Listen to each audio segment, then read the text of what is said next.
Hello friends, आप सभी का विनीस एकेडमी फॉर यूपीपीसीएस में वेलकम है।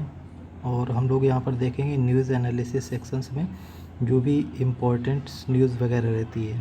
तो चलिए देखते हैं 13 अगस्त की जो भी इम्पोर्टेंट न्यूज़ रही है। तो द हिंदू ने एक रिपोर्ट निकाली है, यूथ एम्प्लॉयमेंट डेटेरियोरेटेड इन इंडिया। ठीक है, आईएलओ रिपोर्ट।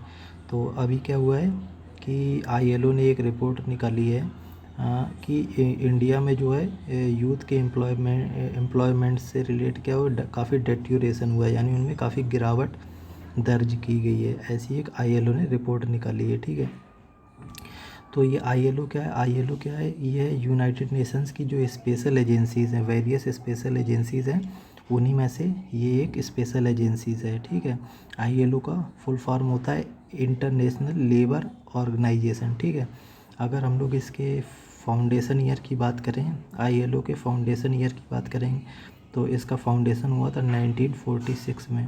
ठीक है, आईएलओ वॉज फाउंडेड इन 1946। ठीक है, अगर इसके हेडक्वार्टर की हम लोग बात करेंगे तो इसका हेडक्वार्टर लोकेटेड है जेनीवा में। ठीक है, जेनीवा आप लोगों को ही मालूम होगा, स्विट्ज़रलैंड में। ठीक है, it is located in Geneva, Switzerland. ठीक है,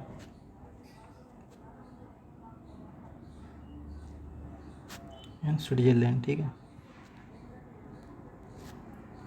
तो अभी क्या है, इसने एक रिपोर्ट्स निकाली है global employment trends for youth 2022 के नाम। ठीक है, उसमें इसने क्या बताया? उसमें इसने बताया है कि जो 2021 का साल रहा है, ठीक है, जो 2021 रही है, उसमें क्या हुआ है कि आपका जो एम्प्लॉयमेंट्स जो यूथ का एम्प्लॉयमेंट्स है, उसमें क्या हुआ, गिरावट महसूस की गई है। ठीक है, तो सिर्फ एम्प्लॉयमेंट्स में ही गिरावट नहीं महसूस की गई है, बल्कि जो उनके वर्किंग आवर्स हैं, ठीक है, उसमें भी गिरावट दर्ज की गई है।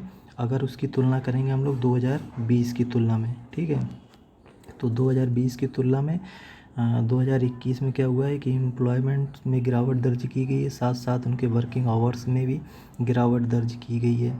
और उसके पीछे का कारण इसने कोविड-19 बताया है। ठीक है,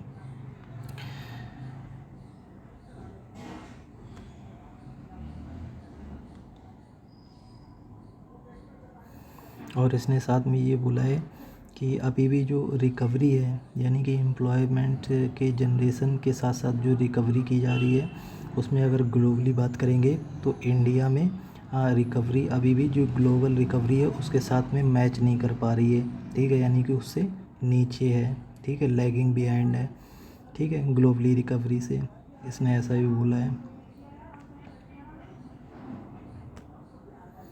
साथ ही साथ इसने बोला है कि जो पहले से ही जो लेबर मार्केट्स के चैलेंजेस रहे हैं, ठीक है, यूथ के एम्प्लॉयमेंट्स के लिए जो लेबर मार्केट्स के जो पहले से ऑलरेडी बहुत सारे चैलेंजेस वगैरह रहते हैं, ठीक है, अभी कोविड की वजह से क्या हुआ है कि इनकी चैलेंजेस में फर्दर इंक्रीमेंट्स हो गया है, यानी यूथ के सामने उसके चैलेंजेस और भी ज़्यादा बढ़ गए हैं। ठीक है, तो ये जो यंगस्टर हैं अपना 15 to 20 ईयर्स, ठीक है, अगर इस एज ग्रुप में जो यंगस्टर्स हैं उनके क्या है कि अगर उनके एम्प्लॉयमेंट्स की बात करेंगे तो उसमें ज़्यादा भारी गिरावट महसूस की गई है, अगर उनकी तुलना हम एडल्ट्स के एम्प्लॉयमेंट्स के साथ में करते हैं। ठीक है,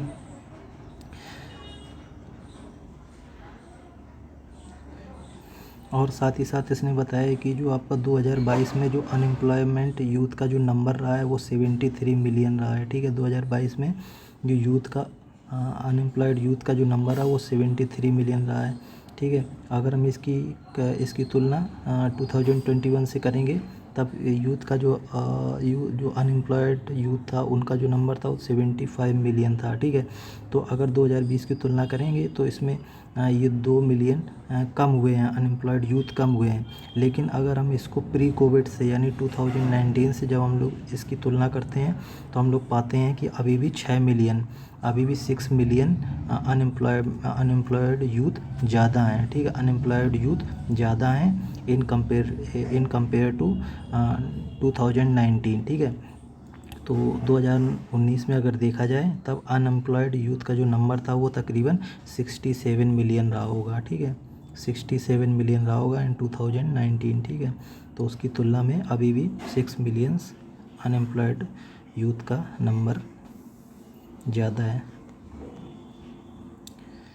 ठीक है। और इसने इंडिया में जो सर्वे किया था, centre for monitoring the Indian economy, India में जो सर्वे होता है उसका हवाला देते हुए इसने बोला है कि अभी भी जो ये 2021 में क्या हुआ है कि जो यूथ के एम्प्लॉयमेंट का जो पार्टिसिपेशन रेट है, यानी युवा रोजगार भागीदारी दर जो है वो 2021 में क्या हुआ है, 0.9% कम हुआ है। ठीक है, यानी युवाओं की रोज़गार के लिए जो भागीदारी की दर ही है, उसी दर में ही गिरावट दर्ज की गई है, और वो गिरावट है 0.9%। ठीक है, अगर इसकी तुलना हम लोग एडल्ट्स के साथ में करेंगे तो इसने बोला है कि एडल्ट्स के जो एम्प्लॉयमेंट्स की जो भागीदारी दर है उसमें 2% का इंक्रीज हुआ है।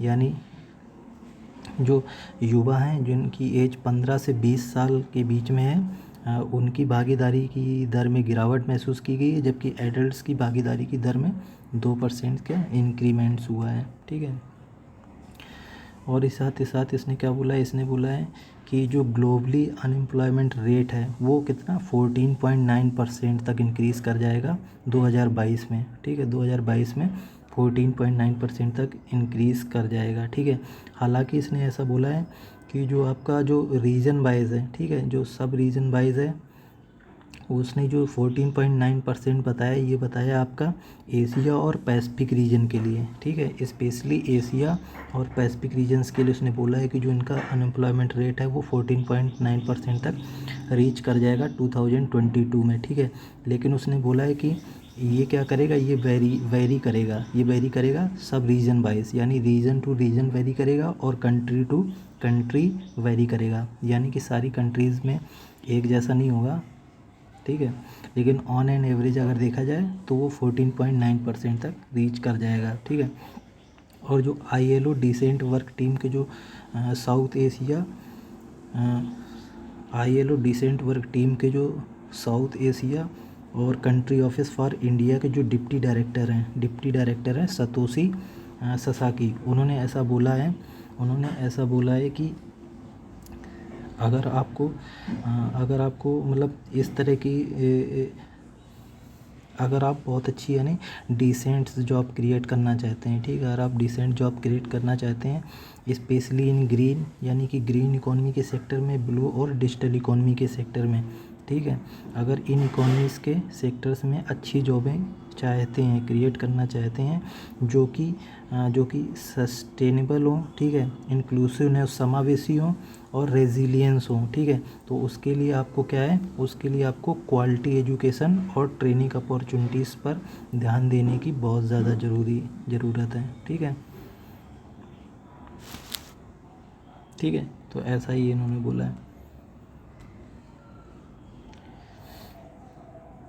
रिपोर्ट्स ने ऐड किया है कि जो इंडिया में जो स्कूल जो क्लोज़र का जो पीरियड रहा वो तकरीबन 18 मंथ्स रहा है। ठीक है, यानी 18 महीने तक इंडिया में स्कूल बंद रहे हैं।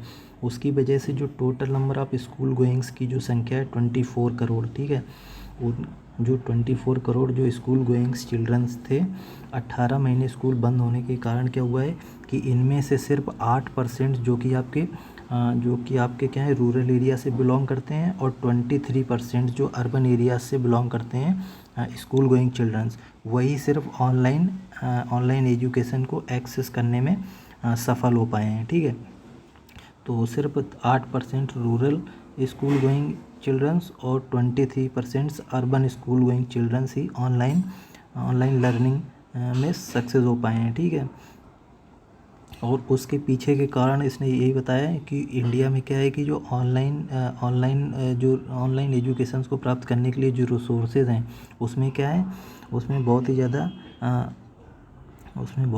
क्या है बहुत ही ज़्यादा अनइक्वल एक्सेस है। ठीक है, बहुत ही ज़्यादा असमानता है, इसलिए बोल सकते हैं। ठीक है, उनके पास रिसोर्सेज ही नहीं है।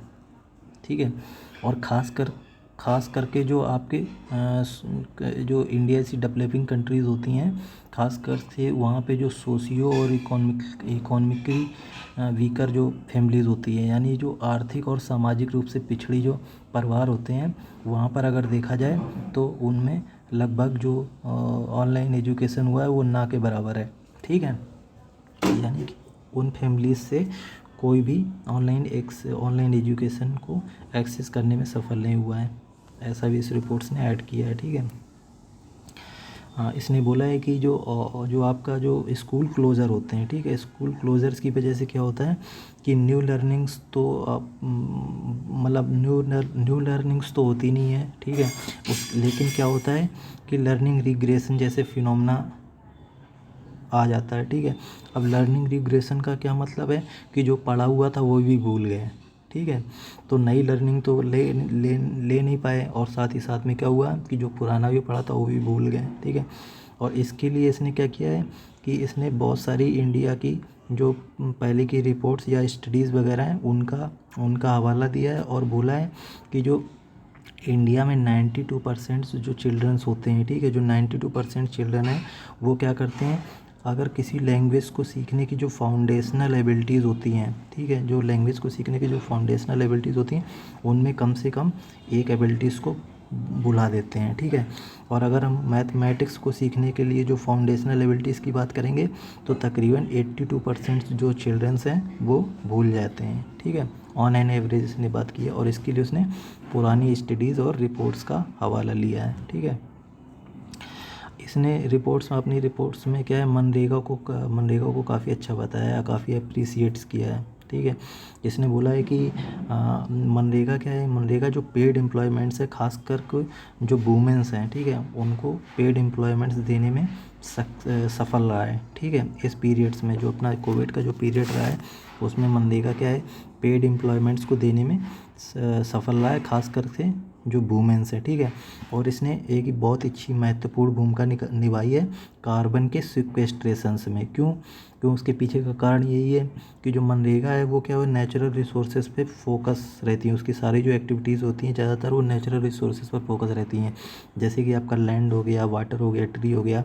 तो इन सब पे फोकस होने की वजह से जो कार्बन सिक्वेस्ट्रेशंस की जो एक्टिविटी है उसमें एक सिग्निफिकेंट रोल अदा किया है मनरेगा ने, ठीक है। तो ऐसा भी इसने रिपोर्ट्स में अपना बोला है। साथ ही साथ और इसने क्या ऐड किया है कि जो इंडिया में जो यूथ फीमेल का है, ठीक है, युवा जो महिलाएं हैं उनका ऑलरेडी क्या होता है लेबर मार्केट में पार्टिसिपेशन बहुत कम होता है, ठीक है। उनका क्या होता है लेबर मार्केट्स में ऑलरेडी पार्टिसिपेशन बहुत कम होता है ये युवा महिलाएं इंडिया में। और इन 2 सालों में क्या हुआ है 21 और 22 में क्या हुआ है कि उनका जो पार्टिसिपेशन रेट है उसमें क्या हुआ बहुत ही ज़्यादा गिरावट महसूस की गई है, ठीक है। खास कर से जो युवा फीमेल हैं यानी कि जो महिला युवा हैं उनके पार्टिसिपेशन रेट में बहुत ही ज़्यादा गिरावट हुई है, यानी बहुत ही ज़्यादा लॉस हुआ है, ठीक है।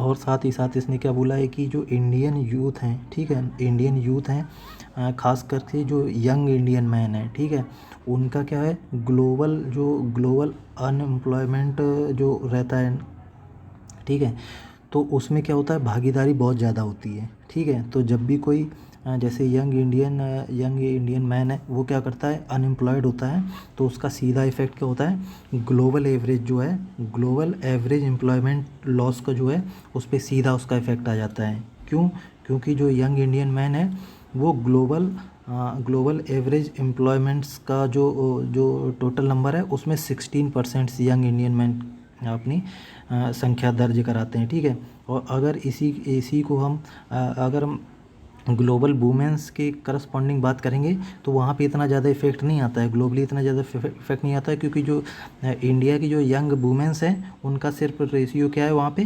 5% है, ठीक है, 5% है, ठीक है। इसने टीचर्स के लिए भी बोला है कि जो इंडिया में जो प्राइवेट स्कूलों से जुड़े हुए टीचर्स हैं उनमें क्या होता है वो बहुत ही लो वेजेस पे रहते हैं, ठीक है। खासकर से जो आपके इंडिया के हो गए केन्या, नाइजीरिया, पाकिस्तान में इन जैसे देशों में जो आपके जो प्राइवेट सेक्टर से जुड़े हुए टीचर हैं उनको बहुत ही कम पे किया जाता है। उनका तकरीबन अगर उनकी तुलना किसी सरकारी स्कूल के टीचरों से उनकी तुलना की जाए तो उनको 1/2 से यानी हाफ से लेकर के 1/8 तक ही पे किया जाता है, ठीक है। ऐसा इसने बोला है। और साथ ही साथ इसने बोला है कि इंडिया में जो डोमेस्टिक वर्क होता है, इंडिया में जो डोमेस्टिक वर्क होता है वो क्या होता है, इनफॉर्मल सेक्टर में आता है, ठीक है, इनफॉर्मल सेक्टर्स में आता है, ठीक है। उसकी वजह से उसमें क्या होता है, लो वेजेस होते हैं, बहुत ही ज़्यादा लो वेजेस रहते हैं, जिसकी वजह से क्या होता है, जो यंग वुमेन्स हैं, ठीक है, यंग वुमेन्स हैं, ठीक है, या फिर गर्ल्स होती हैं, वो ज़्यादातर इस डोमेस्टिक हाँ, ये डोमेस्टिक वर्क्स में शामिल रहती हैं, ठीक है। तो उसकी वजह से क्या होता है, उनके पास लो वेजेस रहते हैं, लो वेजेस रहते हैं, उसकी वजह से वो क्या होता है, वुलनरेबल हो जाती हैं एब्यूज़ के, ठीक है, लो वेजेस की वजह से वुलनरेबल हो जाती हैं एब्यूज़ के। और साथ ही साथ में रिपोर्ट्स ने ये भी बोला है कि जो यंग डोमेस्टिक वर्कर्स होती हैं वो क्या होती हैं, वेरियस फिजिकल एब्यूज़ हो गया, ठीक है, या फिर आपका सेक्सुअल एक्सप्लॉइटेशन हो गया, ये सारे एब्यूज़ का शिकार होती रहती हैं, ठीक है। तो इस तरह से भी रिपोर्ट्स ने बोला है।